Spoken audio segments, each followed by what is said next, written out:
Hello everyone, हम बात कर रहे हैं क्लास 12 बायोलॉजी के chapter biotechnology principle and processes की। और अपने प्रीवियस वीडियो में हम बात कर रहे थे रिकॉम्बिनेंट डीएनए टेक्नोलॉजी के टूल्स के बारे में, जिसमें रेस्ट्रिक्शन एंडोन्यूक्लियस और रेस्ट्रिक्शन एक्सोन्यूक्लियस यानी रेस्ट्रिक्शन एंजाइम्स की हम बात कर चुके थे। साथ ही साथ डीएनए लाइगेज और डीएनए पॉलीमरेज एंजाइम की पे भी हम चर्चा कर चुके थे।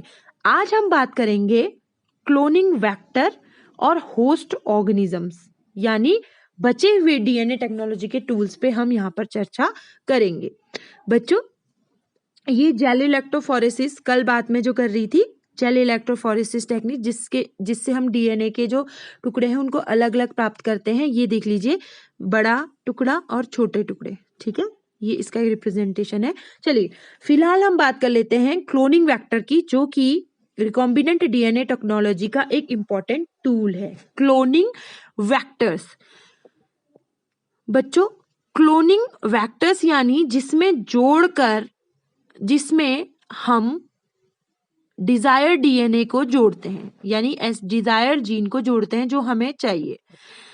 क्लोनिंग वेक्टर के रूप में मुख्यतः प्लाज्मिड्स और जीवाणु भोजियों को काम में लाया जाता है। बैक्टीरियोफेज और प्लाज्मिड को काम में लाया जाता है। ये वाहक जीवाणु कोशिकाओं में स्वतंत्र रूप से अपनी कॉपीज बनाने में कैपेबल होते हैं। बैक्टीरियोफेज के जीनोम की जीवाणु कोशिकाओं में अनेक कॉपीज बन जाती हैं। आपको वायरस वाला चैप्टर अगर याद हो कक्षा 11 का, उसको देखिए। जब जीवाणु भोजी किसी जीवाणु कोशिका पे अटैक करता है तो उसके बाद वो अपने जेनेटिक मटेरियल की कॉपीज बनाता है उस जीवाणु कोशिका के अंदर। तो इस टेक्निक को हमने अपने फायदे के लिए यूज किया। कुछ प्लाज्मिड की जीवाणु कोशिका में एक या दो प्रतिकृतियां बनती है, और जबकि कुछ प्लाज्मिड की 15 से 100 तक प्रतिकृतियां यानी कॉपीज बन जाती हैं।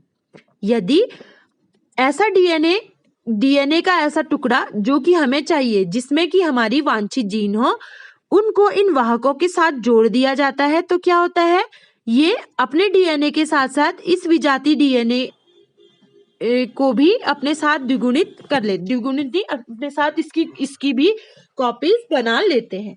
तो ये जो नेचुरल प्रोसेस था, इसको हमने अपने फायदे के लिए इस्तेमाल कर लिया। जैसे ये कोई प्लाज्मिड है या ये कोई बैक्टीरियोफेज का जेनेटिक मटेरियल है, ये जब किसी अच्छी कोशिका पे अटैक करता था तो ये अपने डीएनए की इसके सिस्टम को कंट्रोल करके अपने डीएनए की कॉपीज बनाता था।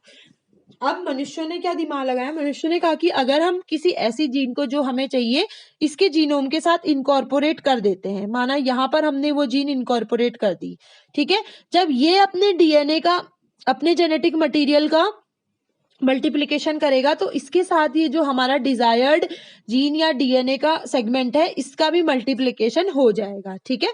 तो इसलिए हम इनको क्लोनिंग वेक्टर्स की तरह यूज करते हैं। लेकिन क्लोनिंग जो वेक्टर है उसमें बहुत सारी स्पेशलिटीज होनी चाहिए, जिनमें से है प्रतिकृतियन का उद्गम। इसमें एक ओरिजिन ऑफ रेप्लिकेशन होना चाहिए, वर्ण योग्य चिन्हक यानी सेलेक्टेबल मार्कर्स होने चाहिए, क्लोनिंग स्थल यानी क्लोनिंग साइट्स होनी चाहिए, जीन क्लोनिंग यानी उसकी जीन क्लोनिंग भी होनी चाहिए। चलो अब इनको और अच्छे से समझते हैं। सबसे पहले हम बात कर लेते हैं कि ओरिजिन ऑफ रेप्लिकेशन क्या होता है। बच्चों, जो वेक्टर होता है में ओरिजिन ऑफ रेप्लिकेशन जरूर होना चाहिए। अब ओरिजिन ऑफ रेप्लिकेशन क्या है? ओरिजिन ऑफ रेप्लिकेशन एक ऐसा सीक्वेंस है जो कि रेप्लिकेशन या प्रतिकृतियन आरंभ करने के लिए आवश्यक होता है। जब कोई डीएनए का टुकड़ा इस अनुक्रम से जुड़ जाता है तो उसका भी फिर रेप्लिकेशन होना स्टार्ट हो जाता है, उसका भी मल्टीप्लिकेशन स्टार्ट हो जाता है, ठीक है। तो उसी वेक्टर को हम उसी बैक्टीरियोफेज या उसी ऑर्गेनिज्म को हम एज अ वेक्टर यूज कर सकते हैं जिसमें ये ओरिजिन ऑफ रेप्लिकेशन होगा, क्योंकि इसी के साथ हम उस डिजायर डीएनए को जोड़ेंगे ताकि वो भी अपनी मल्टीपल कॉपीज उसके बाद बना सके। अगला है सेलेक्टेबल मार्कर्स। सेलेक्टेबल मार्कर्स क्या होते हैं? सेलेक्टेबल मार्कर्स बहुत अगला इंपॉर्टेंट जो क्राइटेरिया वो होता है सेलेक्टेबल मार्कर्स का काम होता है नॉन ट्रांसफॉर्मेंट्स की पहचान करना और उन्हें समाप्त करना। समाप्त करने में भी ये सहायक होते हैं। ये जो मार्कर्स हैं ये रूपांतरजों की यानी ट्रांसफॉर्मेंट्स की सेलेक्टेबल ग्रोथ में भी सहायक होते हैं। यानी ट्रांसफॉर्मेशन क्या होता है? रूपांतरण एक ऐसी प्रक्रिया है जिसके द्वारा डीएनए का जो टुकड़ा है वो परपोषी जीवाणु में प्रवेश करता है।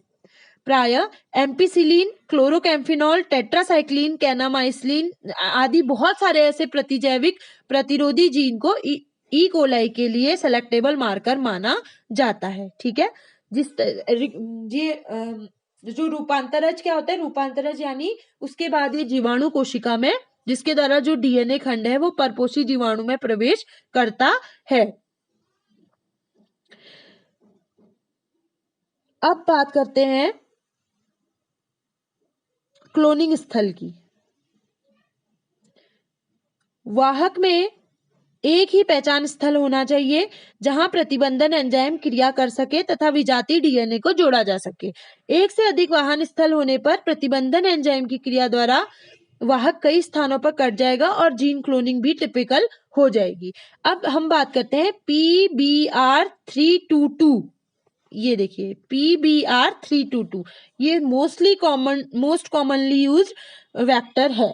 ठीक है, इसको आप ध्यान से देखिए। इसके बाद हम इसको भी एक्सप्लेन करेंगे कि कहाँ पर इसका क्लोनिंग स्थल है और कहाँ पर इसका ये ओरिजिन ऑफ रेप्लिकेशन ORI यहाँ पर है। ओरिजिन ऑफ रेप्लिकेशन यानी यहाँ पर ही डीएनए खंड जुड़ेगा। ठीक है, और बाकी सेलेक्टेबल जो इसके मार्कर्स हैं P प्लाज्मिड, B बोलीवर, रोडिगेज। ठीक है, इसमें 4361 क्षारक युग्मक होते हैं और इसका आणविक क्लोनिंग में सबसे ज्यादा उपयोग किया जाता है। इसमें प्रतिबंधन एंजाइम द्वारा स्थल है Hind second, EOR first, BAMH first, Sal first, PUV second, PST first, CLA first. प्रतिजैविक प्रतिरोधी जीन है AMPR, ये TETR और प्रतिकृतियन का ओरिजिन ऑफ रेप्लिकेशन यानी एक वेक्टर का चित्र है और इसमें आप स्पष्ट रूप से देख सकते हैं कि जो जो क्राइटेरिया एक वेक्टर में होने चाहिए वो सब इसमें उपस्थित है। चलिए अब आगे बढ़ते हैं कि PBR322 नामक प्लाज्मिड में टेट्रासाइक्लिन प्रतिरोधी एवं एम्पिसिन प्रतिरोधी जीन होते हैं। एम्पिसिन रेजिस्टेंट और टेट्रासाइक्लिन रेजिस्टेंट जीन होते हैं। इनमें एक जीन में स्थित प्रतिबंधन स्थल पर विजातीय डीएनए जोड़ा जाता है। प्रतिबंधन स्थल पर रेस्ट्रिक्शन साइट पर विजातीय डीएनए जोड़ा जाता है। यदि PBR322 में TETR जीन के प्रतिबंधन स्थल पर कोई विजातीय डीएनए जोड़ा जाता है तो टेट्रासाइक्लिन के प्रति प्रतिरोध समाप्त हो जाता है। तो टेट्रासाइक्लिन के प्रति जो होगा वो प्रतिरोध समाप्त हो जाएगा। ऐसे पुनर्योगज प्लाज्मिड युक्त रूपांतरणों को एम्पिसिलिन युक्त माध्यम पर स्थानांतरित करने पर वर्धन प्रदर्शित करते हैं। ये रूपांतरण ये जो ट्रांसफॉर्मेंट कॉलोनीज होती हैं ये टेट्रासाइक्लिन युक्त माध्यम पर वृद्धि नहीं करती हैं क्योंकि विजातीय डीएनए के इंसर्शन से इन पर टेट्रासाइक्लिन प्रतिरोधी जीन जो है वो उनकी निष्क्रिय हो जाती है। प्रतिजीविकों के निष्क्रिय होने पर क्या होता है कि रिकॉम्बिनेंट्स का चयन मुश्किल हो जाता है, इसलिए सेलेक्टेबल मार्कर्स का विकास हुआ है। प्रतिजैविकों के निष्क्रिय होने पर चयन मुश्किल हो जाता है, इसलिए वैकल्पिक सेलेक्टेबल मार्कर्स का विकास हुआ है। क्योंकि जहां पर माना वहां पर ऑलरेडी एक जीन है, रेजिस्टेंट जीन है, अगर हमने उसको काट कर फिर हमने वहां पर अपनी इच्छित जीन को ऐड कर दिया तो फिर उसके बाद जो उसका रेजिस्टेंट का गुण है वो खत्म हो जाएगा। तो उससे हमें उसको सेलेक्ट करने में दिक्कत होगी। फॉर एग्जाम्पल ये जो सेलेक्टेबल मार्कर्स होते हैं क्रोमोजेनिक पदार्थ की उपस्थिति में रंग उत्पन्न करते हैं। फॉर एग्जाम्पल बीटा गैलेक्टोसाइडोज जीन युक्त प्लाज्मिड जीवाणु कोशिका में होती है तो क्रोमेजिन पदार्थ की उपस्थिति में नीले रंग की कॉलोनी बनती है। अब रिकॉम्बिनेंट प्लाज्मिड में निवेशी सक्रियता के कारण बीटा गैलेक्टोसाइडेज अगर निष्क्रिय होता है तो कॉलोनी में कोई रंग उत्पन्न नहीं होता और कॉलोनी जो है वो रंगहीन कॉलोनी हो जाती है। इससे हमें पता चलता है कि ये कॉलोनी रिकॉम्बिनेंट रिकॉम्बिनेंट डीएनए युक्त जो जीव है उसकी ये कॉलोनी है। यानी सेलेक्टेबल मार्कर्स किस लिए जरूरी होते हैं? सेलेक्टेबल मार्कर्स हमें चाहिए होते हैं कि हम रिकॉम्बिनेंट जो जीव है उसको और उसकी कॉलोनीज को, रिकॉम्बिनेंट डीएनए को हम लोग यहाँ पर पहचान सकें। रिकॉम्बिनेंट डीएनए जो डीएनए युक्त जो जीव है उसको हम पहचान सके। अब हम बात कर लेते हैं जीन क्लोनिंग हेतु वाहक की। जीन स्थानांतरण की क्रिया प्रकृति में बहुत पुराने टाइम से हम लोग देखते आ रहे हैं। इसमें जीवाणु और विषाणुओं से इस जो ये वेक्टर वाली जो जीन क्लोनिंग वाला जो कॉन्सेप्ट है इसको हमने बैक्टीरिया और वायरसेस से सीखा है। इन जीवाणु और विषाणुओं द्वारा यूकैरियोटिक कोशिकाओं में जीन ट्रांसफर किया जाता है, जिससे कि परपोषी कोशिकाएं जो हैं ये उनके जेनेटिक जो उनका मैकेनिज्म है उस पे अटैक करके उसको अपने काबू में ले लेते हैं, जिससे कि जीवाणु और विषाणु इनके अनुरूप जो है वो कार्य करने लगते हैं। एग्रोबैक्टीरियम टूमीफेसियंस जीवाणु कई पौधों में रोग उत्पन्न करता है। ये जीवाणु डीएनए के एक टुकड़े को सामान्य पादप कोशिका में ट्रांसफर करके उन्हें ट्यूमर कोशिकाओं में बदल देते हैं।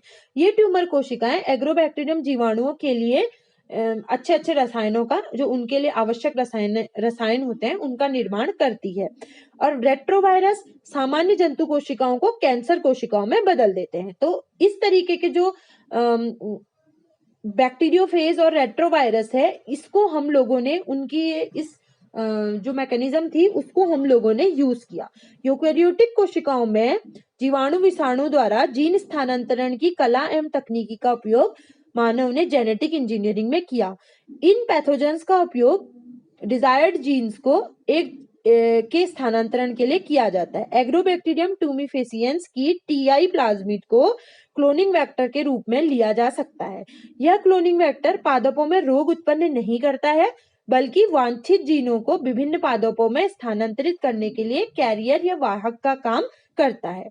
उसके लिए पहले क्या करते हैं, रेट्रोवायरस या जितने भी पैथोजन हैं उनको निशस्त्रीकृत करते हैं। एक इंपॉर्टेंट टर्म है निशस्त्रीकृत, ठीक है, निशस्त्रीकृत यानी जो इनके जो हानिकारक गुण है उनको खत्म कर देते हैं, निशस्त्रीकृत करते हैं, अहानिकारक बना देते हैं। इसके बाद उनको हम वाहक के रूप में यूज कर सकते हैं। इनके द्वारा वांछित जीन को भी जंतु कोशिकाओं में स्थानांतरित किया जा सकता है। किसी भी जीन या डीएनए खंड को एक सुटेबल वेक्टर के साथ जोड़कर किसी जीवाणु पादप जंतु कोशिका में स्थानांतरित करके गुणन कराया जा सकता है।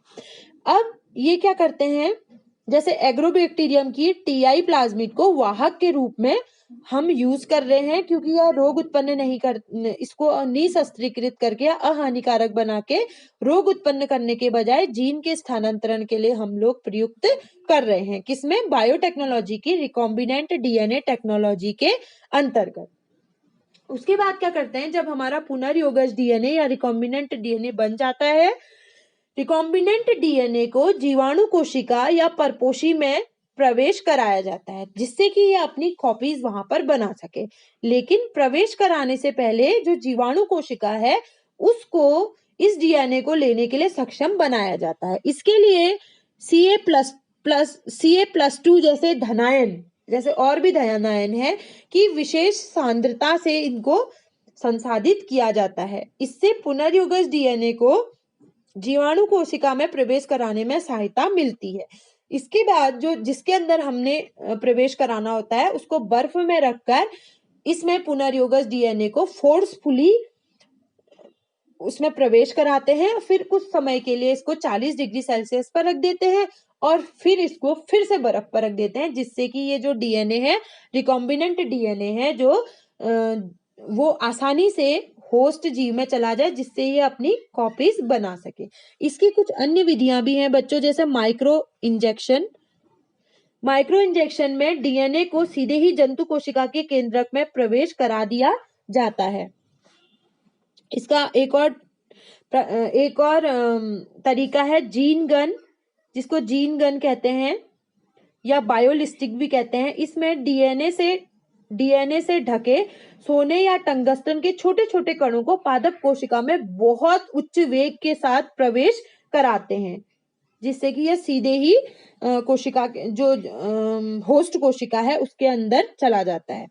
अगला जो उसका एक और विधि है जिसे पैथोजन एज अ वेक्टर कहते हैं, जिसमें हम रोग जनकों को अहानिकारक या निशस्त्रीकृत करके परपोषी कोशिकाओं में डीएनए को ले जाने के लिए, रिकॉम्बिनेंट डीएनए को ले जाने के लिए यूज करते हैं। इससे जो वो कोशिका होती है वो रोगग्रस्त नहीं होती है, बल्कि सिर्फ ये क्या करते हैं, विदेशी या वांछित डीएनए को परपोषी में स्थानांतरित करते हैं। ये बच्चों पृथक किए गए डीएनए है, पृथक किए हुए डीएनए हैं। ठीक है बच्चों, तो आज हमने रिकॉम्बिनेंट डीएनए टेक्नोलॉजी के कुछ टूल्स को यहाँ पे डिस्कस किया। बच्चों आपको थोड़ा सा समझने में थोड़ा मुश्किल हो रही होगी क्योंकि इसके टर्म्स बिल्कुल नए हैं, लेकिन जब आप बार बार उसको पढ़ेंगे और थोड़ा सा समझने की कोशिश करेंगे तो आपको बहुत जल्दी से ही समझ में आ जाएगा। तो सिंपल शब्दों में इसको समझिए कि हमने रिकॉम्बिनेंट डीएनए बनाना है, ऐसा डीएनए जिसमें हमने चेंज कर दिया है। कैसा चेंज? उसमें उस डीएनए के साथ हमने उन डीएनए खंडों को जोड़ दिया है, उस डीएनए के टुकड़े को जोड़ दिया है जिसमें एक ऐसी जीन है जो हमें चाहिए। ठीक है, उस जीन को हमने जोड़ दिया है, तो इस प्रकार जो नया डीएनए बना है उसको हमने रिकॉम्बिनेंट डीएनए कहा। रिकॉम्बिनेंट डीएनए बनाने के लिए हमें रासायनिक अनुचाकु रेस्ट्रिक्शन एंजाइम की जरूरत है, डीएनए लाइगेज एंजाइम की जरूरत है, डीएनए पॉलीमरेज एंजाइम की जरूरत है, और साथ ही साथ हमें वेक्टर चाहिए। वेक्टर के बाद हमें होस्ट सेल चाहिए जो कि उस रिकॉम्बिनेंट डीएनए को ले और मल्टीपल कॉपी बना सके।